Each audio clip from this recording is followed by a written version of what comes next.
Oli täiesti tavaline päev. Olin just tulnud enda harmoonikatunnist, kuniks ma märkasin enda ees imelikku objekti.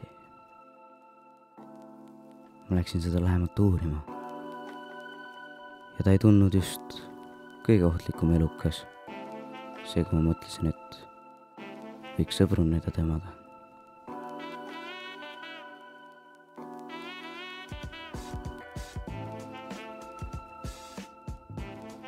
Koju jõudes mul oli suur huvi selle objekti vastu ja ma tahtsin kohe teada saada, mis asi see täpsemalt on. Ma üritasin leida igalt poolt vastuseid, kuid asjatult.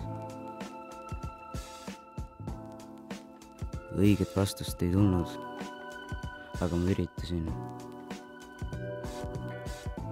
Peale pikemat uurimustööd leidsin õige vaste.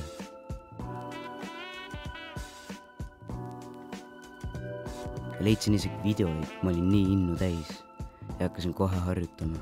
Ma tundsin, et ma olen parem kui need olevused seal arvutis.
Niimoodi minust, Carlos Koldist, sai professionaalne jalgpallur.